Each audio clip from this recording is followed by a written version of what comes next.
ऐसा समीकरण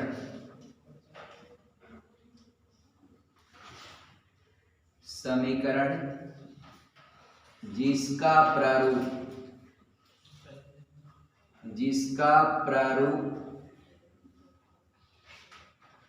ax square plus bx plus c is equal to 0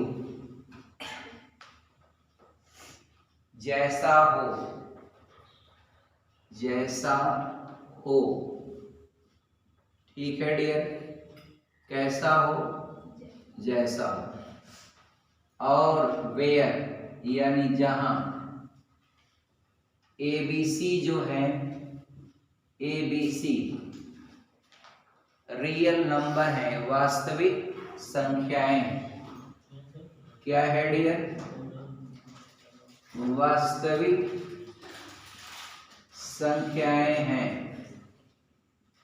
चलिए ए भी हो गया।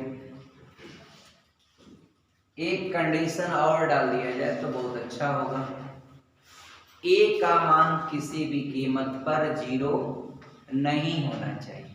बी 0 होगा, अगर बी को 0 करेंगे 0 हो सकता है, सी 0 हो सकता है, लेकिन ए आपका neighbour should be equal to 0। Why Anshika बताइए, ए का मान 0 क्यों नहीं होना चाहिए? क्योंकि ए का सवाल एग्जिस्टेंस ऑफ क्वाड्रेटिक इक्वेशन यानी द्विघात समीकरण के अस्तित्व से जुड़ा हुआ। क्योंकि द्विघात का मतलब होता है डियर कि चर राशि का मैक्सिमम पावर क्या हो, 2, और उसी का कोफिशिएंट है ए। अगर ए को आप 0 कर देंगे तो खत्म हो जाएगा द्विघात समीकरण। बी आपका 0 कर देंगे तो भी आपका द्विघात समीकरण ही कहलाएगा। मित्रों, द्विघात समीकरण क्या होता है? ऐसा समीकरण जिसमें चर राशि का अधिकतम पावर क्या हो, तो खत्म। यही होता है आपका द्विघात समीकरण, क्वाड्रेटिक इक्वेशन। और क्वाड्रेटिक इक्वेशन का प्रारूप कैसा होता है? तो मित्रों ऐसा होता है ax square plus bx plus c बराबर 0, जहां पर a, b और c ये सब क्या है? रियल नंबर है। लेकिन एक चीज और फॉलो करिएगा, कभी भी neighbour should be equal a equal 0, यानी a का मान कभी भी 0 नहीं होना चाहिए। तो ऐसा समीकरण जो है वह द्विघात समीकरण कहलाता है।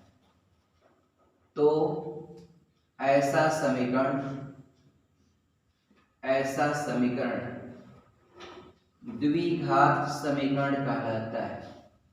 द्विघात समीकरण कहलाता है। डन हो गया, फाइनल, खत्म। आगे बढ़ेंगे। इसमें एक चीज आपको मिलेगा डी, डिस्क्रिमिनेंट, जिसको विविधकर कहते हैं। इसमें आपको मिलेगा कैपिटल डी, डिस्क्रिमिनेंट यानी इसको कहते हैं विविधकर। डी का मान होगा b स्क्वायर माइनस 4ac। ये आपका विविधकर है। इस समीकरण का विविधकर कहलाता है। इस समीकरण का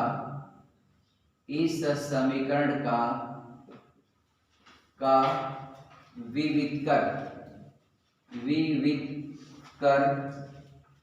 यानी डिस्क्रिमिनेंट कहलाता है। डिस्क्रिमिनेंट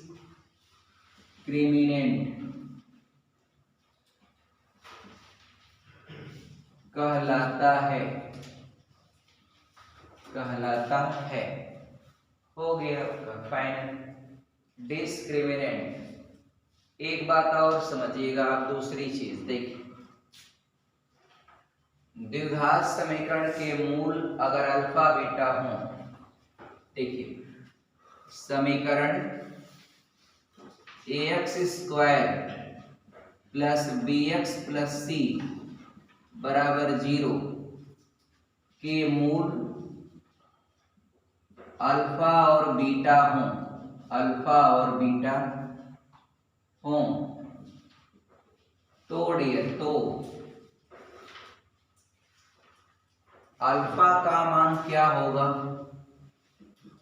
-b प्लस कर्ली में डिस्क्रिमिनेंट b² - 4ac अपान 2a, और बीटा कह देंगे तो जो यहाँ प्लस है वह माइनस हो जाएगा, ये -b रहेगा, यहाँ पर माइनस हो जाएगा, डिस्क्रिमिनेंट b² - 4ac अपान 2a। डन। ये दो आपका अल्फा और बीटा, इसका मूल निकालने का क्या है, फार्मूला है। उम्मीद करता हूं आपको पूरा का पूरा कॉन्सेप्ट समझ में आया होगा। कभी भी आप a को 0 के बराबर नहीं करेंगे, क्योंकि इससे द्विघात समीकरण के अस्तित्व का सवाल होता है। क्योंकि आप जानते हैं अगर a का मान 0 हो जाएगा तो 0 से गुणा करते ही x² गायब हो जाएगा, 0। तब वह 0 हो जाएगा तो आप द्विघात समीकरण कैसे कहेंगे। द्विघात समीकरण एक ऐसा समीकरण होता है जिसमें चर राशि का अधिकतम घात क्या हो, 2। आप देखिए, और ABC तो वास्तविक संख्याएं हैं, वह रियल नंबर या कांस्टेंट नंबर है। और डियर इसमें एक बात और बताया गया आपको नीचे, इसमें कैपिटल D का मान जो है वो अगर आप निकालते हैं तो b² - 4ac ये वैल्यू होती है, और जो समीकरण आपका दिया होगा उसका इससे कंपेयर करेंगे, तो कंपेयर करके ABC का मान निकालते हैं, उसको यहाँ पर पुट करके डिस्क्रिमिनेंट यानी विविधकर ज्ञात करते हैं। अब विविधकर पर इस समीकरण का बहुत सारा प्रारूप कह रहे हैं, बहुत सारा इसकी प्रॉपर्टी आपका लिखी जाती है, जो आपके सामने अभी टेबल बना करके मैं लिख रहा हूँ। दूसरी बात क्या है, अगर कोई समीकरण ऐसा है और इसके मूल यदि अल्फा बीटा हैं, तो इन मूलों का मान अगर आपको निकालना है तो अल्फा बराबर होगा -b प्लस कर्ली में b² - 4ac अपान 2a। अगर आपको बीटा निकालना है तो यहाँ पर जो प्लस है वह क्या हो जाएगा, माइनस, और -b माइनस कर्ली में इसको कभी कभी d लिख देता है, क्योंकि d की वैल्यू, डिस्क्रिमिनेंट की वैल्यू क्या होती है, b² - 4ac अपान 2a होता है। अभी आपको हम बता देंगे, अगर रूट ज्ञात हो, मूल ज्ञात हो, तो आप द्विघात समीकरण कैसे बनाएंगे उसका भी एक फॉर्मेट होता है छोटा सा। और कोई समीकरण है तो द्विघात समीकरण है तो समीकरण का स्वरूप कैसा होगा, यानी बहुत सारी उनकी प्रॉपर्टी डिसाइड करना पड़ता है। तो प्रॉपर्टी वो डिपेंड करती है विविधकर के ऊपर, विविधकर कैसा है मैं आपको सब दिखा रहा हूँ। देखिए, द्विघात समीकरण के मूलों की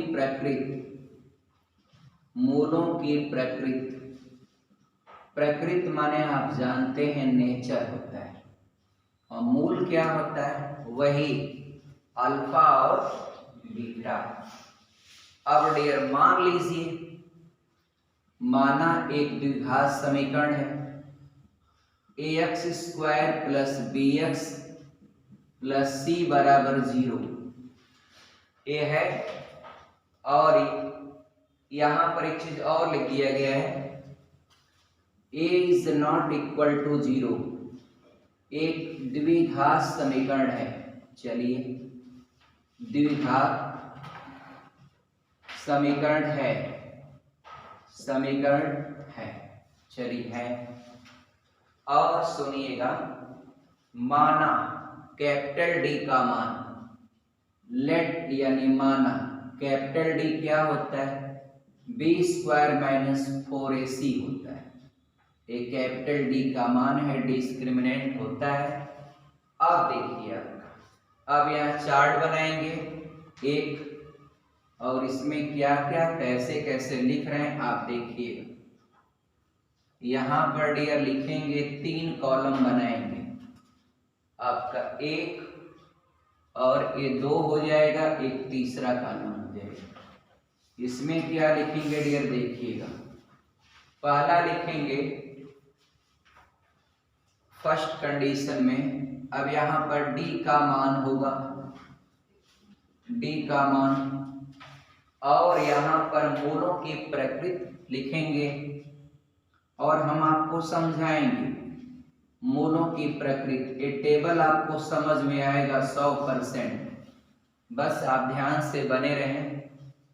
और मूल क्या होगा डियर, यानी मूल को आपको ज्ञात करना है, तो आप कैसे ज्ञात करेंगे तो यहाँ पर हम बताएंगे आपको। पहली कंडीशन क्या है जरा सुनिएगा। पहली कंडीशन ये है डियर, फर्स्ट कंडीशन में ये रहेगा कि यदि आपका, सुनिए, कैपिटल डी आपका यानी डिस्क्रिमिनेंट जिसका मान होता है b² - 4ac, तो आप b² - 4ac को कैलकुलेट कर लेंगे और उसका मान अगर 0 से बड़ा है, और एक और शर्त है, तथा एक पूर्ण वर्ग संख्या है, क्या डियर, तथा एक पूर्ण वर्ग संख्या है, पूर्ण वर्ग संख्या है। सुनिए मित्रों, क्या है, एक तो आपका जो d का मान कैलकुलेट किए हैं, और d का मान क्या निकालेंगे, b² - 4ac निकालेंगे। वह यदि 0 से बड़ा मिले और बड़ा के साथ साथ वह एक पूर्ण वर्ग संख्या है, जैसे 4, 9, 16, 25, 36, 49, 64, 81, 100 etc, तो इस दशा में मूलों की प्रकृति क्या होगा डियर, परिमेय होगा और असमान होगा। क्या होगा डियर, परिमेय तथा असमान होगा। मेरी बात पूरा समझिएगा, नहीं समझ में आएगा मुझे रोक दीजिएगा, लेकिन आप बगैर समझे आगे मत बढ़िए। परिमेय किस दशा में हो जाएगा, तो डिस्क्रिमिनेंट जो मिल जाएगा आपका पूर्ण वर्ग संख्या, तो आप अगर मूल निकालेंगे इसका, तो मूल हो जाएगा -b ± करड़ी में कैपिटल D अपान 2a। एगो बात बता दीजिए हमसे, परिमेय संख्या आपका रेशनल नंबर क्या होता है, ऐसी संख्याएं जिनको हम p/q के रूप में व्यक्त कर पाए, बट आपका q का मान यानी denominator should not equal to 0, तो those number are listed in आपका rational number. If a number can not express in the form of p/q where also q is not equal to 0, those type number will be listed in आपका irrational। खत्म कहानी आपका, है कि नहीं। ये CBSE board का सिलेबस में इंपॉर्टेंट लेसन होता है 10th क्लास में, आप बढ़िया से पढ़िए। 10th क्लास में ही नहीं, आप अलजेब्रा जहां तक पढ़ेंगे हर जगह आपका यूज होता है। इंटरमीडिएट बीएससी तक कंटेंट लिखे जाते हैं, आप समझिए। आप मित्रों बताइए कि अगर d का मान आप यहाँ पर 4 रख देंगे, इसका मतलब 4 जो है चाहेंगे तो एक बार, यहाँ प्लस माइनस दोनों मैंने लिखा है, एक बार प्लस लेंगे तो 4 का मान जो 2 होगा, इसमें जोड़ेंगे या घटाएंगे जो भी करेंगे आप, तो उसका मान कुछ और आएगा। एक बार माइनस चिन्ह रखेंगे तो कुछ और आएगा, तो क्या हो गया, असमान हो गया, यानी अल्फा कुछ और आएगा और बीटा कुछ और आएगा। खत्म, ठीक ना डियर। क्यों, क्योंकि इसमें जो इस सिचुएशन में जो मूल होगा, मूल निकालने का तो यही फार्मूला है ना। मूल निकालने के लिए आज ही मैंने आपसे बात किया कि आपका, एक बार और लिखता हूं, अल्फा या बीटा इज इक्वल टू, एकदम आराम से देखिए, प्लस माइनस करड़ी में ab² - 4ac/2a, मित्र एक बार प्लस लेंगे तो अल्फा आएगा, बीटा लेंगे माइनस लेंगे तो आपका बीटा आ जाएगा। और डिस्क्रिमिनेंट जो होता है वह डी, जिसका मान होता है बी स्क्वायर माइनस 4ac। सारी बातें मैं इसी पर कर रहा हूं। तो यहां पर मेरी आपसे बात हुई है कि अगर d का मान 0 से बड़ा है और एक पूर्ण वर्ग संख्या है, पूर्ण वर्ग संख्या है तो उसका वर्गमूल आप आराम से निकाल लेंगे, कड़ी से जंजाल आपका खत्म हो जाएगा। तो अगर कड़ी को रिप्लेस करने में आप सफल रहे तो वह क्या हो जाएगा, परिमेय संख्या।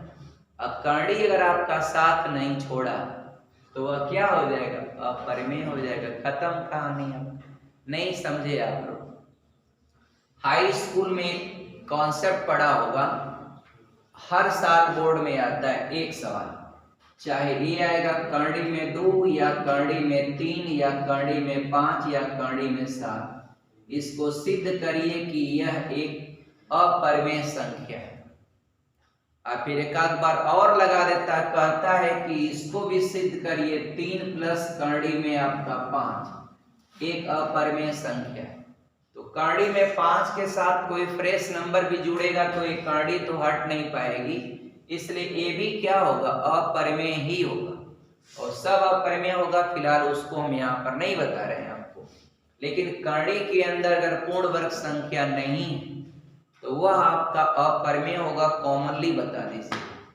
और एक बात और याद रखिएगा, पाई जो है वह एक अपरिमेय संख्या है, लेकिन आप जानते हैं पाई का मान मित्रों 22/7 होता है। पाई को क्यों देता है, टेट में पूछा गया है 2018-19 में, इसलिए दिया था कि लोग जानते हैं पाई बराबर होता है 22/7। तो लिख देंगे तो P/Q के फॉर्म में हो गया, यस डाल देंगे, गलत हो जाएगा। पाई अगर लिखा तो अपरिमेय, और जबकि वहीं अगर 22/7 लिखा परिमेय हो जाएगा। या फिर कोई डेसिमल में भी लिख दिया, 3.14, 2.6, 3.5, 5.10, अरे 7, 8, तो डेसिमल के यहाँ 1 लिखते हैं और जितना नंबर इधर राइट साइड होता है उतना 0 बढ़ा लेते हैं। तो आप जानते हैं कोई दशमलव का नंबर को कैसे आप बट्टे करके और उसको P/Q के रूप में या साधारण भिन्न के रूप में आप व्यक्त कर पाते हैं। तो मित्रों उम्मीद करता हूं कि आप अब कोई गलती नहीं करेंगे। मेरी बात दोनों समझिए, जब तक समझेंगे नहीं मैं आगे नहीं बढ़ूंगा। यहाँ d के मान की मैंने बात किया, पहली कंडीशन में एक आपको शर्त दिया गया, कंडीशन कि भैया d का मान क्या होगा, 0 से बड़ा होगा। चलिए भैया, बड़ा तो 1 भी होता है, 2 भी होता है, 3 भी होता है, 4 भी होता है, लेकिन एक और कंडीशन पूर्ण वर्ग रहेगा। तो मित्रों पूर्ण वर्ग जब यहाँ पर डालेंगे करड़ी के अंदर तो करड़ियाँ हट जाएगी, और जब हट जाएगी तो उस नंबरवा को एक बार जोड़ दीजिएगा और एक बार घटा दीजिएगा। तो घटाएंगे और जोड़ेंगे अलग अलग तो 2 मान देगा, 2 मान देगा, इसलिए इसका मूल क्या होगा, असमान। यानी मित्रों अल्फा कुछ और आएगा और बीटा कुछ और आएगा। और एक बात, आप कैलकुलेट करेंगे ना तो वह भिन्न के रूप में आएगा, P/Q के रूप में आएगा। यहाँ Q आपका 0 नहीं होगा, क्योंकि आप पहले ही कह चुके हैं द्विघात समीकरण में कि a is not equal to 0। तो जब 0 नहीं होगा तो डिनोमिनेटर शून्य नहीं होगा, तो that number is definitely in आपका रैशनल नंबर और परिमेय संख्या। तो मित्रों उम्मीद करता हूं कॉन्सेप्ट आपको समझ में आया होगा। दूसरा देखिए आप, इसको समझिए, इसमें क्या है समझिए। इसमें दिया है डियर d का मान 0 से तो भैया बड़ा है, लेकिन आपका पूर्ण वर्ग नहीं है। आप सुनिए, पूर्ण वर्ग नहीं है, नहीं है, पूर्ण वर्ग नहीं। अब क्या होगा मित्रों, तो ये जो मूल होता है उसका फार्मूला -b प्लस माइनस करड़ी में d/2a। ए मित्रों आप जब d का मान 0 से बड़ा है लेकिन पूर्ण वर्ग नहीं, यानी आपका 4 नहीं है, 9 नहीं है, 16 नहीं है, 25 नहीं है, तो फिर वह कड़ी में जो जाएगा वह कड़ीय में रह जाएगा, कड़ी से आपका पीछा छूटने वाला नहीं है। तो जब कड़ी से पीछा नहीं छूटेगा भैया तो परमेय नहीं होगा, अपरिमेय होगा। क्या होगा? अपरिमेय होगा। ए मित्र, एक बार आप उसको जोड़िएगा प्लस तो कुछ और मान देगा, और दूसरी बार आप माइनस करेंगे तो वह कुछ अलग दिखेगा। तो यानी मूल क्या होगा? असमान होगा। क्या होगा? असमान। क्या होगा? असमान। यानी अल्फा कुछ और रहेगा और बीटा कुछ और रहेगा, क्योंकि आपको पता है डियर, एक कड़ी में जो वैल्यू है एक बार प्लस किया जाता है अल्फा के लिए और बीटा के लिए माइनस किया जाता है। तीसरी कंडीशन मैं आपको समझाता हूँ, समझिएगा। अगर ये समझ में आ गया तो मुझे इस लेसन में अब आगे कुछ करने की आवश्यकता नहीं होगी, फिर भी करूंगा। देखिएगा डियर, डी का मान 0 होगा भैया, ये डी का मान 0 होगा। चलिए आ जाइए इधर। तो डी का मान जब 0 होगा तो माइनस बी, अब प्लस करें 0 को या माइनस करें उसके मान पर कोई प्रभाव नहीं पड़ेगा। और जैसा कि आप जानते हैं 0 न तो पॉजिटिव इंटीजर है और न तो नेगेटिव इंटीजर है। काहे? क्योंकि आपका 0 को किसी नंबर में जोड़ने से या 0 को किसी नंबर से घटाने से उसके मान पर कोई प्रभाव नहीं पड़ता है, इसलिए 0 न धन पूर्णांक है न ऋण पूर्णांक है। 0 आपका डियर धन पूर्णांक और ऋण पूर्णांक के बीच में एक उदासीन पूर्णांक है। पूर्णांक तो है आपका, बट वह न्यूट्रल है, वह आपका किसी तरह का कोई इफेक्ट नहीं देता है। हाँ, निचवा होगा 2a। अब मित्र क्या कहेंगे आप? तो आपका यहाँ पर पहली बात की परमेय संख्या तो होगी। क्या होगा? परमेय संख्या होगी, लेकिन आपका जो मूल होगा वह दोनों क्या होगा? समान होगा। क्या होगा? समान होगा, क्योंकि आपको प्लस माइनस का कोई चक्कर नहीं है कि प्लस कड़ी में डी तो 0 हो गया, तो अल्फा भी यही होगा और बीटा भी यही होगा, इसलिए मूल क्या होगा? पहली बात P/Q के फॉर्म में रहेगा, और वहां यही ना शर्त है परमेय संख्या का कि Q का मान 0 नहीं होना चाहिए। हाँ, बदल देते हैं डियर, ये आपका समान डियर, क्योंकि आपका शर्त है कि यदि किसी संख्या को if a number can be expressed in the form of P/Q but Q is not equal to 0, that number will be listed in आपका रेशनल नंबर। तो यहाँ पर डियर क्या होगा? समान हो जाएगा और परमेय हो जाएगा। एक बात और बताइए, आई भी बताइए मित्रों, डी का मान अगर आपका 0 से छोटा हो जाए, डी का मान 0 से छोटा हो जाए तो डियर कोई वास्तविक मूल इसका होगा ही नहीं, यानी कोई वास्तविक मूल नहीं होगा जो है अल्फा और बीटा हूं। सुनिए मित्रों, यह एक द्विघात समीकरण आपको दिख रहा है और इसके मूल क्या है? अल्फा और बीटा है। तो दो बातें आप कभी जीवन में मत भूलिएगा, एक तो मूलों का योगफल यानी अल्फा प्लस बीटा, ये क्या होता है? -b/a होता है। बस माइनस लगाएंगे आप, और ए बी कैसे निकलता है वो आपका तुलना करके ABC तीनों लिख लेते हैं। और दूसरा चीज क्या होगा? अगर आपको मूलों का गुणनफल लिखना होगा तो बस आप C/A कर दीजिएगा आपका इक्वेशन। कोई भी सवाल लगाना होगा इस पर आप लगा लेंगे। और एक बात सुनिएगा, द्विघात समीकरण का फॉर्मेट कैसे तैयार करते हैं जरा इसको देखिएगा। ये रूल हो गया, अंतिम रूल है। द्विघात समीकरण का फॉर्मेट तैयार करना होता है तो ऐसे करते हैं। द्विघात समीकरण के लिए डियर मित्रों एक्स स्क्वायर होता है माइनस मूलों का योगफल, एक्स स्क्वायर माइनस मूलों का योगफल इंटू एक्स प्लस होता है डियर मूलों का गुणनफल बराबर हो जाएगा 0। यही होता है द्विघात समीकरण का फॉर्मेट। इसी पर बनाते हैं बशर्ते मूल होना चाहिए क्या, मूल अल्फा और ए बीटा हो, मूल क्या हो अल्फा और बीटा। डेर उम्मीद करूं आप लोग कर लेंगे। एक बार इसको हिंदी में लिख देता हूं, एक्स स्क्वायर माइनस ये आपका मूलों का योगफल, मूलों का क्या योगफल, अब ब्रैकेट बंद इंटू एक्स प्लस मूलों का गुणनफल, मूलों का गुणनफल अब बराबर हो जाएगा मित्र क्या 0। क्या हो जाएगा 0 आपका 2x square minus 9x, 2x square minus 9x plus 10 बराबर 0, प्लस 10 बराबर 0। अब डियर बोल रहा है ना डियर, कह रहा है कि इसको हल कर दीजिए कैसे लगेगा। आपके पास दोनों ऑप्शन है, सुनिए ध्यान से। अभी फैक्टर अभी नहीं करेंगे, आइए उसको करके दिखाएं कैसे।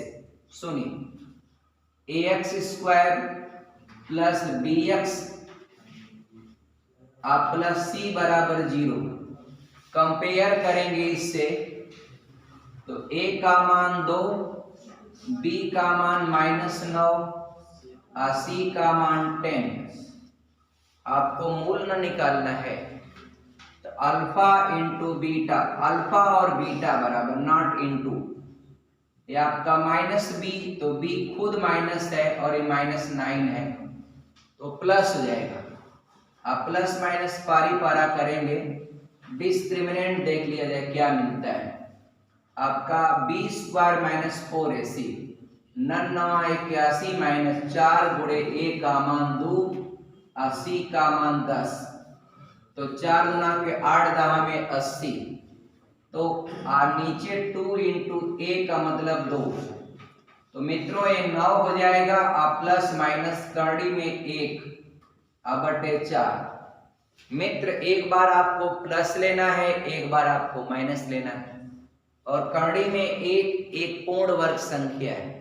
एक बार एक को जोड़िएगा तो 10/4 हो जाएगा, यानी अल्फा क्या हो गया 10/4, जिसको आप लिख सकते हैं 5/2। आप बीटा करेंगे तो घटा दीजिएगा 1 को, तो आपका 8/4 आपका 2 हो जाएगा। तो दोनों मूल आपका ज्ञात हो गया। ये तो तरीका आज जो पढ़े हैं उससे है, डायरेक्ट आप फैक्टर विधि से भी कर सकते हैं, उसको भी देखिए। ये आपका 2x square minus 9x plus 10 बराबर 0। और डियर जो दो मूल आया है ना, जो दो मूल आया है, आप सुनिए कैसे उसको डायरेक्ट विकल्प से मिलान कर सकते हैं। वह जो दो मूल आया है ना, उठा के रखिए, 2 का वर्ग करेंगे हो जाएगा 4, 4 दुना के 8 हो जाएगा, माइनस 9 दुना 18 हो जाएगा, प्लस आपका 10 हो जाएगा। मित्रों 10 और 8 18 माइनस 18 आपका 0। ओके, आप विकल्प से भी मिलान कर सकते हैं। दूसरा देखिए 5/2 को करिएगा तो 25/4 हो जाएगा, तो 25/4 हो गया, तो इससे काटेंगे तो 25/2 हो जाएगा, 25/2 हो गया, माइनस ये 9 गुणे आपका 5/2 है, तो 9 बचे 45/2 हो जाएगा। भैया पीछवा जो है प्लस 10। अब आपका ये बेस समान है तो पावर घट जाएगा, माइनस में ही आपका -20/2 प्लस 10, ये मित्र है -10 हो जाएगा, और 10 से 10 कट जाएगा आपका 0। तो जो मूल आता है उसको अल्टरनेटिव तरीके से रखेंगे इसमें, वह 0 आ जाना चाहिए। अच्छा, ये तो वेरीफाई करने का तरीका आपको बताए हैं। अब देखिए, ये वाला तरीका भी आसान है, जो आप पहले से पढ़ते आए हैं, एकदम आसान है। आगे भी नंबर पीछे भी नंबर, गुणा करें 20 होगा, और 9 का 2 खंड करेंगे तो 4 बचे 20, या 5 चौक को 20 हो जाएगा। तो आपका 2x² माइनस आपका 4x माइनस आपका 5x, दोनों को माइनस रखिए क्योंकि माइनस लाना है, और प्लस आपका 10 बराबर 0। इसके वास्तविक मान से कोई मैंने आपका परिवर्तन नहीं किया। अब यहाँ पर ग्रुप बनाएंगे, एक ग्रुप और दूसरा ग्रुप। तो यहाँ पर कॉमन लेंगे आपका 2x, तो आपका x माइनस 2 बचेगा यहाँ पर, बस डियर। और यहाँ पर 5 कॉमन ले लेंगे तो x, और माइनस से प्लस में भाग लेंगे तो माइनस, 5 दूना के 10 बराबर हो जाएगा 0। ये चीज यहाँ भी है और यहाँ भी है, तो x माइनस 2, यहाँ पर बचेगा 2x माइनस 5। तो ये आपका 2 मिला, आपका पारी पारा, x माइनस 2 बराबर 0, x बराबर 2, और 2x माइनस 5 बराबर 0, 2x बराबर 5, x बराबर 5/2। आप जैसे चाहेंगे गणित को नचाएंगे, और आप नहीं चाहेंगे तो गणित आपको नचाएगी। एगो अल्फा है 1/2, एगो बीटा है 1/3, और आपको करना क्या है, समीकरण, द्विघात समीकरण तैयार करना। क्या होगा अंशिका, बताइए फॉर्मेट, x² माइनस, माइनस की प्लस, माइनस मूलों का योगफल alpha plus beta into x, x का इंटू संबंध है डियर, प्लस मूलों का गुणनफल बराबर हो जाएगा 0। चल, दो को काम कर लीजिए, मूलों को जोड़िए जरा। तो 3 एकम 3, 2 एकम 2, 2 3 6, कितना हुआ 5/6, अब गुणा करेंगे तो क्या हो जाएगा, खत्म काम। यहाँ रख दीजिए x² माइनस मूलों का योगफल 5/6x, अब प्लस मूलों का गुणनफल 1/6 बराबर 0।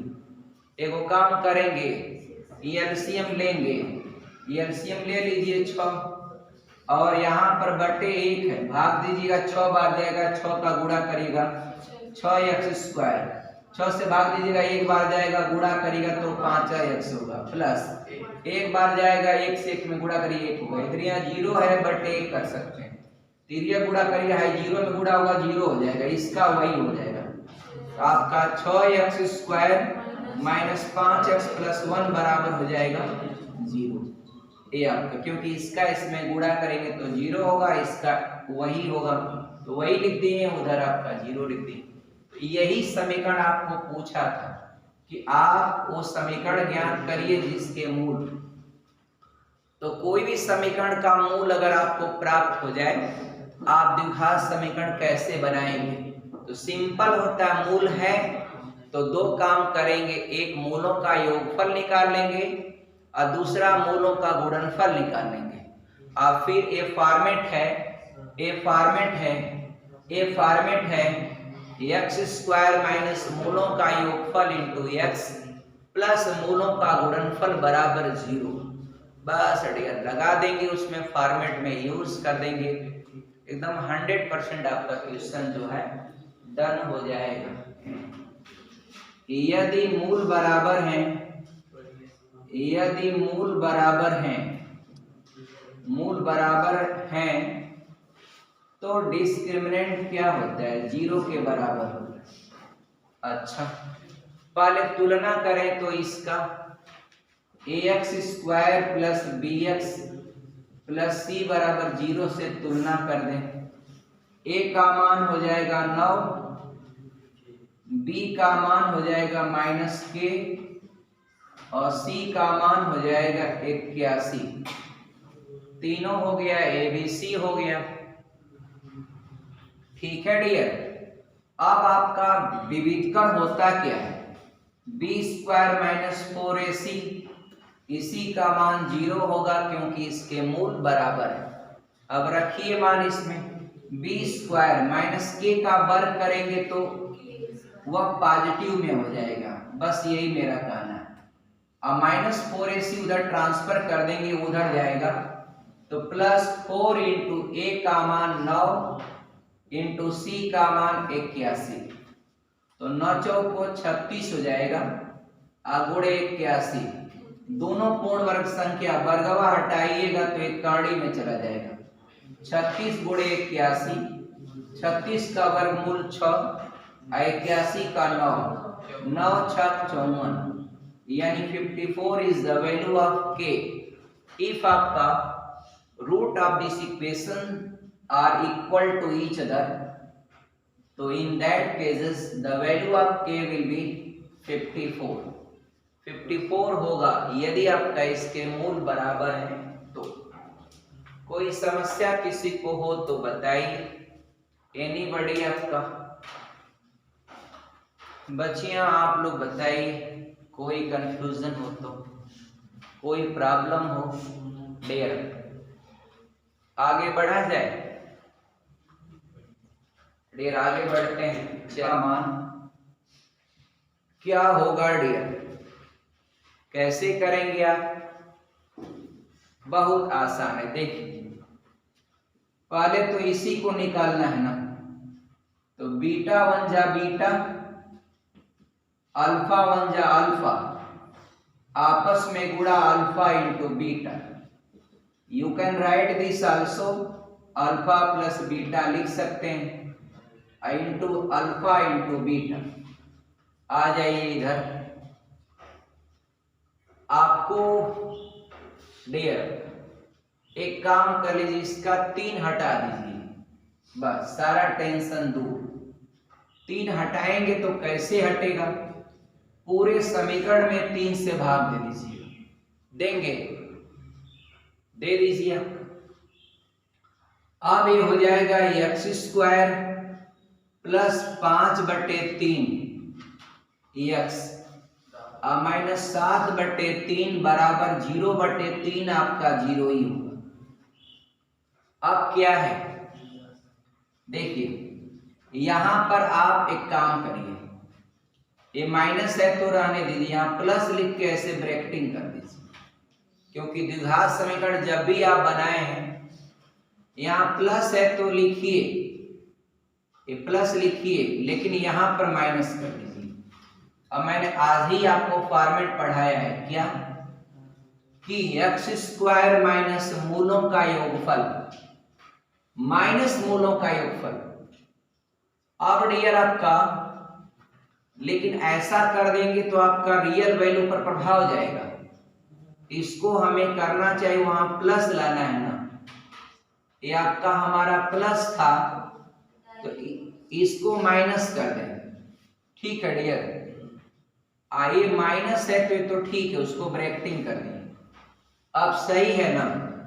अब आप आराम से इसको, ये जो चीज है ब्रैकेट के अंदर, इसको अल्फा प्लस बीटा का मान लिख सकते हैं -5/3, और ये आपका मूलों का गुणनफल है अल्फा बीटा, -7/3 लिख सकते हैं, रख दीजिए वहां पर।